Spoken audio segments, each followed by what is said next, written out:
더 선명한가?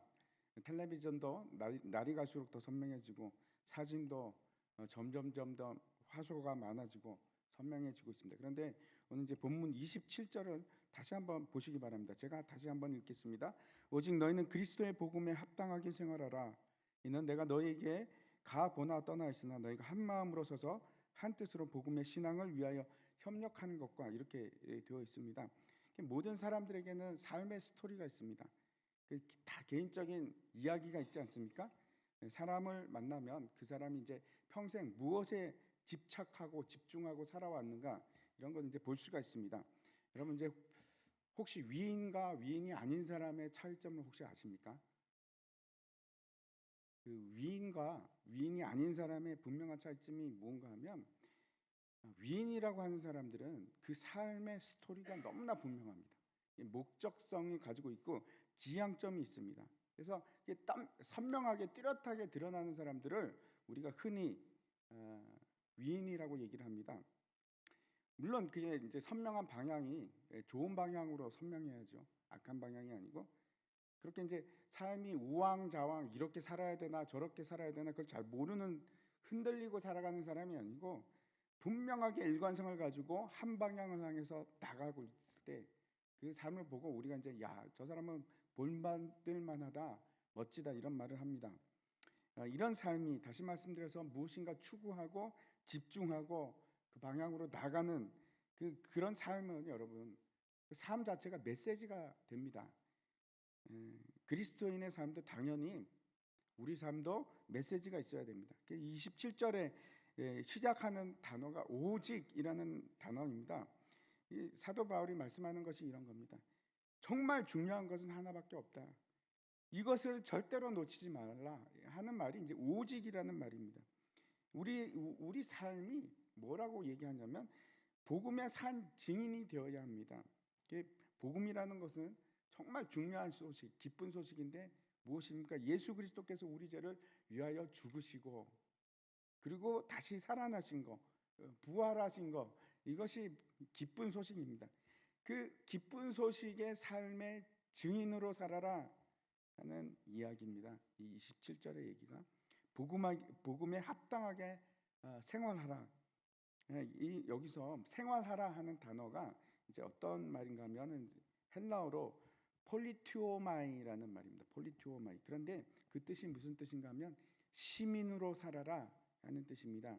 이 폴리라는 말은 우리가 이제 폴리스, 메트로폴리스, 무슨 인디아나폴리스 뭐 이런 폴리스가 있지 않습니까?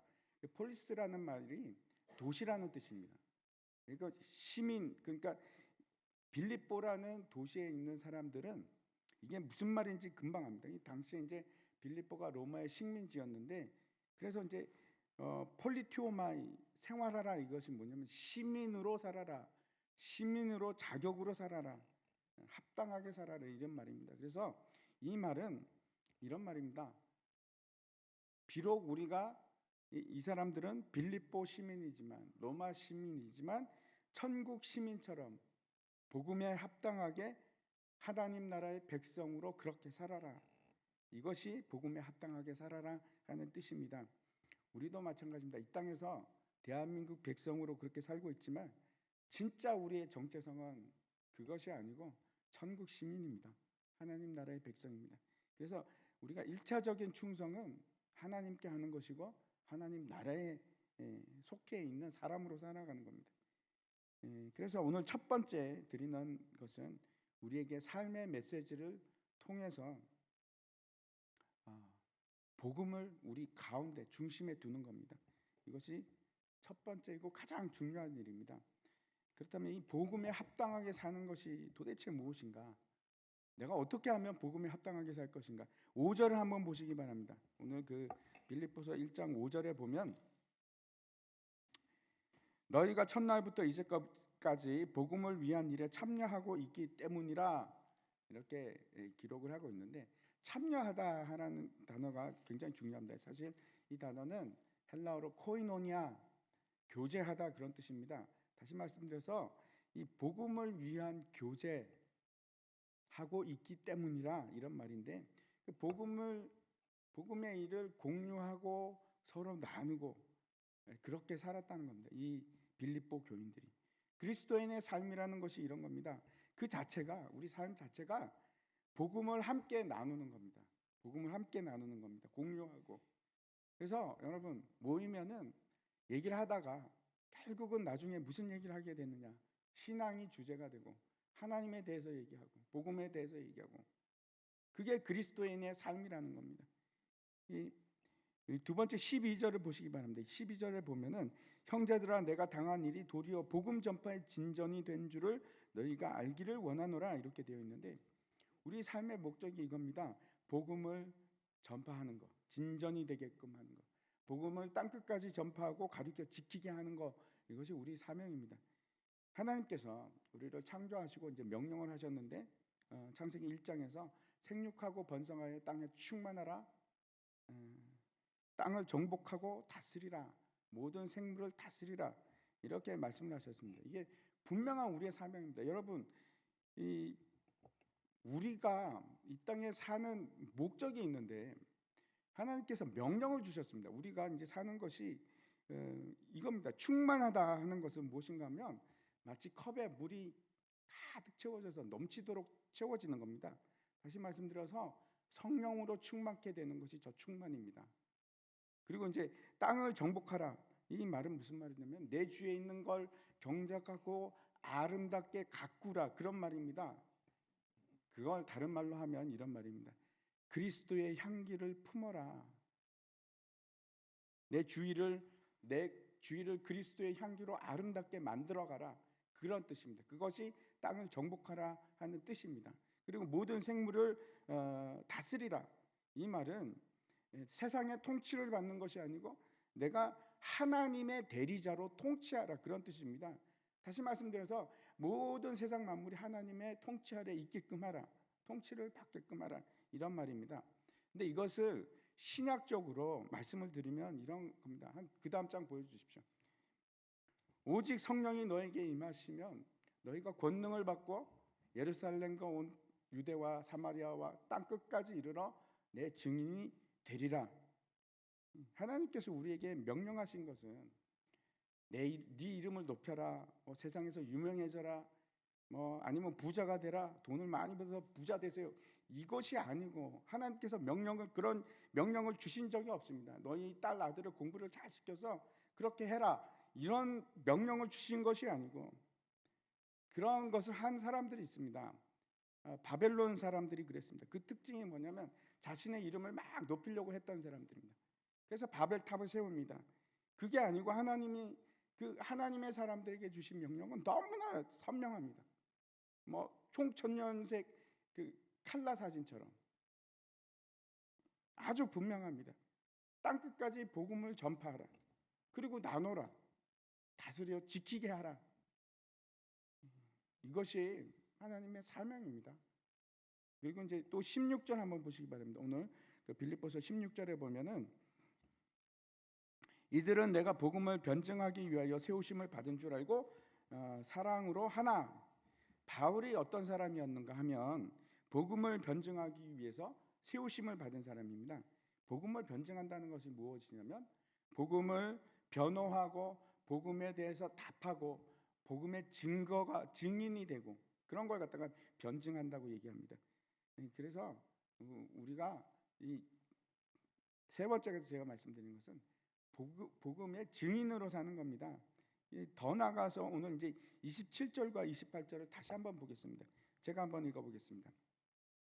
오직 너희는 그리스도의 복음에 합당하게 생활하라. 이는 내가 너희에게 가보나 떠나 있으나 너희가 한 마음으로 서서 한 뜻으로 복음의 신앙을 위하여 협력하는 것과 무슨 일이든지 대적하는 자들 때문에 두려워하지 아니하는 이 일을 듣고자 합니다.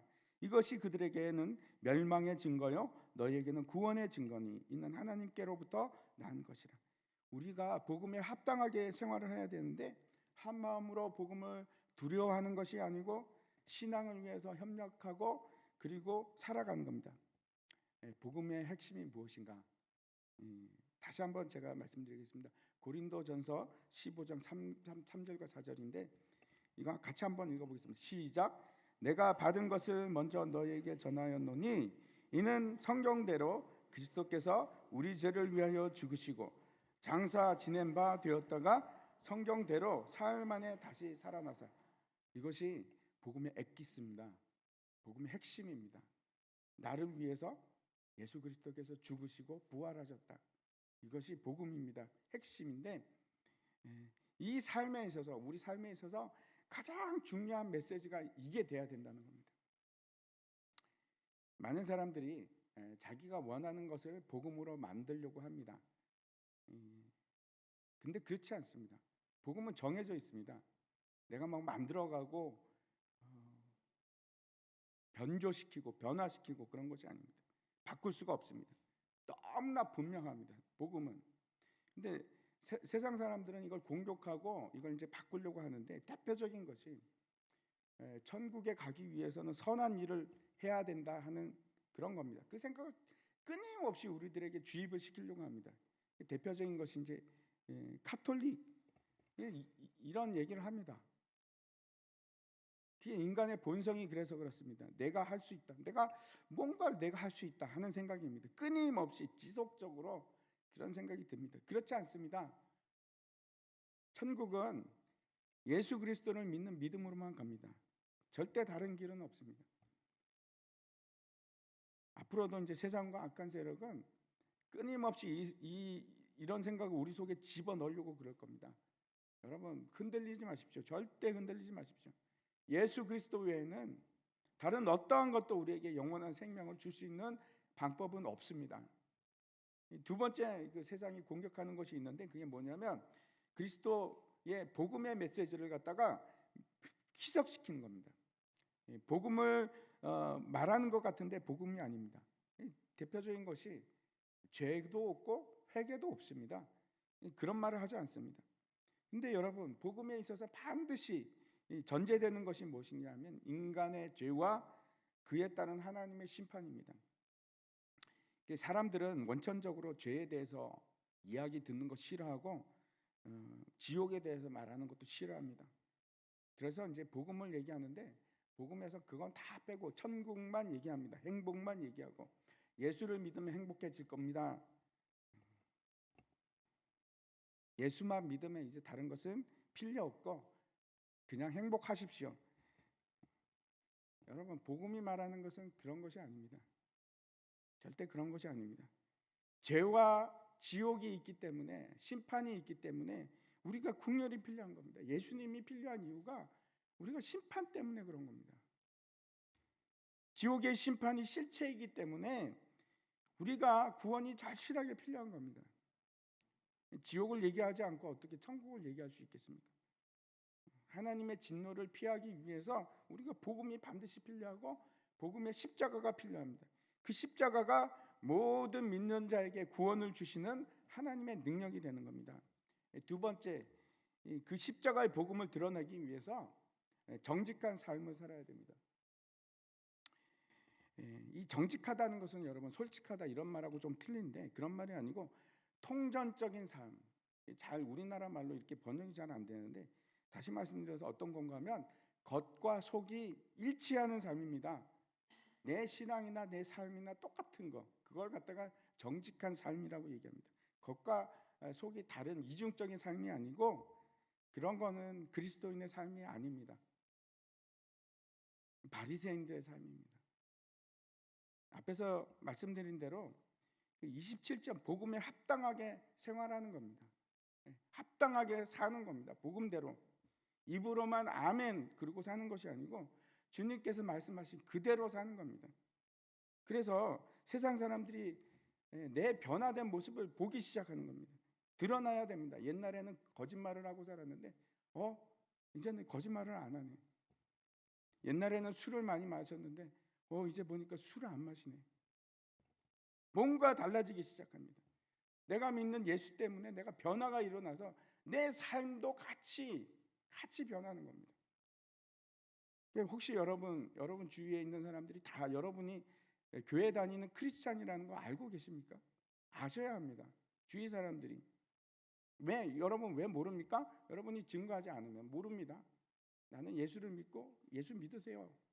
복음은 증거자가 되어야 될 뿐만 아니고 여러분의 삶도 변해서 그렇게 복음을 드러내야 됩니다. 증명해야 됩니다.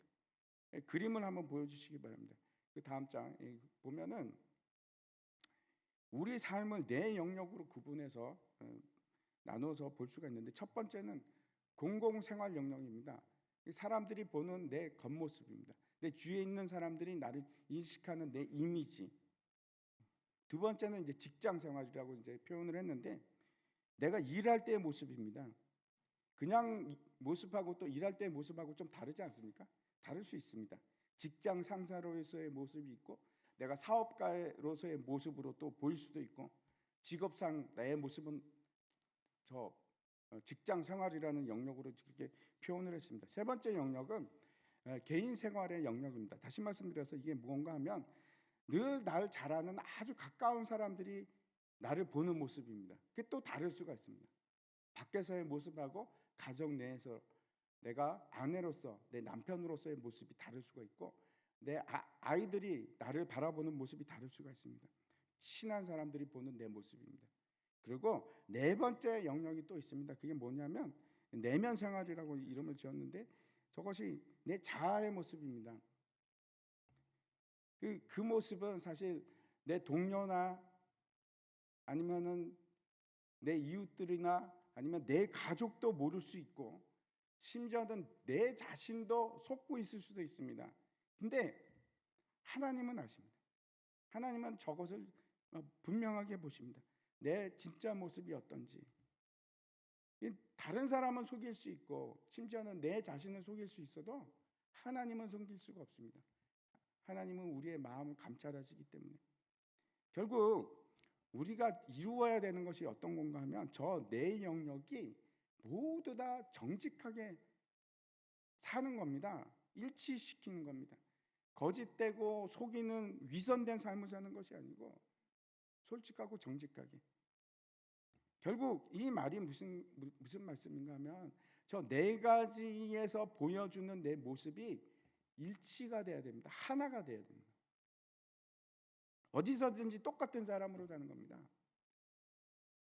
밖에서는 나이스한 사람이었는데 집에 가면 가족에게는 폭군이 되거나, 아니면 공공생활이나 직장에서는 친절한데 집에서는 그렇지 않거나, 아니면 직장에서는 막 싹싹하게 친절하게 구는데 다른 사람에게는 그렇지 않거나, 그런 것이 아니고 한결같은 사람, 겉이나 속이나 똑같은 사람, 그게 정직한 삶입니다. 그렇게 우리가 저런 삶을, 똑같은 통전적인 삶을 살기 시작하면, 그러면 우리 삶에서 메시지가 생기기 시작합니다. 사람들이 저 사람은 뭔가 말을 하고 있어, 저 사람은 그 삶이 달라 하는 게 보여지기 시작합니다. 똑같은 삶을 살기 시작합니다. 그래서 저 사람 말은 내가 뭔가 듣고 싶어, 저 사람 말은 정직해, 믿을만해, 이렇게 되는 겁니다. 이 통전적인 삶을 산다는 것은 결국 내가 내 삶과 내 행동을 내가 책임을 지는 겁니다. 쉬운 길을 가는 것이 아니고 정직한 길을 가는 거예요. 믿을만하고 지극히 작은 일에도 충성하는 사람, 그런 사람이 되는 겁니다. 이것이 복음에 합당하게 살아가는 겁니다. 복음에 합당하게 생활하는 것입니다. 천국 시민처럼 살아가는 겁니다. 세 번째, 진실한 삶의 메시지를 보이라 하는 말씀을 드립니다. 예수님께서 그 바리새인들을 향해서 위선이라는 말을 많이 하셨습니다. 위선이라는 것은 그 단어 자체가 무슨 뜻인가 하면 연기한다. 마치 배우가 무대에서 연극을 할 때 하는 것처럼 연기하듯이 그렇게 산다 하는 것이 위선입니다. 예를 들어서 목사가 저가 여러분 앞에서 경건한 척 하고 사는 거, 그런 걸 얘기하는 겁니다. 그런 게 아니고 실제 내 성품이 그렇기 때문에 그렇게 살아가는 것. 실제 내 삶이 아름답기 때문에 아름다움을 보이는 것, 연기할 필요가 없는 것. 그것이 진실한 삶의 메시지를 보이는 방법입니다. 사람이 한 2년 정도는 속일 수 있다고 합니다. 같이 있으면서도 그런 채 하고 2년은 참을 수 있다고 합니다. 그래서 이제 진짜 이 사람이 어떤 사람인가 알려면은 같이 여행을 가는데, 여행을 가서 같이 고생을 해야 됩니다. 고생을 하고 스트레스도 같이 쌓이고 막 힘든 일도 생기고, 그러면 이제 바닥이 드러나지 않습니까? 군대 가서 훈련병 때 이제 훈련을 받으면 밑바닥이 다 드러나기 시작합니다. 저도 그때 알았습니다. 얘가 참 형편없는 사람이구나. 저도 고통 속에 들어가면, 그래서 하나님께서 우리에게 역경을 주십니다. 고통을 주시고 밑바닥을 알 수 있게. 그걸 갖다가 이제 성경에서 뭐라고 얘기하냐면 시험한다, 테스트한다 이렇게 얘기합니다. 광야에서 우리를 테스트를 한 그 광야 생활을 하기 위한 세 가지 이유를 말씀하시는데, 낮추시고 시험하고 줄이시게 함으로 사람이 떡으로만 사는 것이 아니고 하나님의 말씀으로 사는 것을 분명히 알게 하기 위해서 광야 생활을 하게 했다 이렇게 말씀하십니다. 시험하고 내가 이것밖에 안 되는구나. 그래서 여러분, 우리 안에 예수 그리스도가 필요합니다. 우리는 그것밖에 안 되는 사람입니다. 그래서 나를 비우고 그 속에 예수 그리스도로 채워가는 겁니다. 요한복음에 이렇게 얘기하십니다. 나는 포도나무요 너희는 가지라. 그가 내 안에 내가 그 안에 거하면 사람이 열매를 많이 맺나니 나를 떠나서는 너희가 아무것도 할 수 없음이라. 문제는 이겁니다. 예수 그리스도의 성품이 왜 안 나오는가? 내 속에 정말 예수 그리스도가 계신가? 나는 예수 그리스도 안으로 들어갔는가?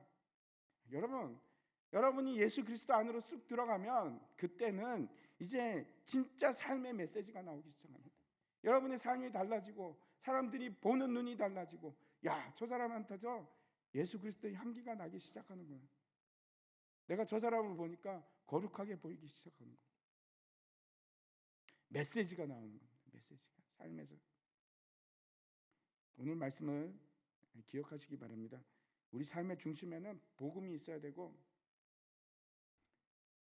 그 복음에 합당하게 진실한 삶을 살아가는 겁니다.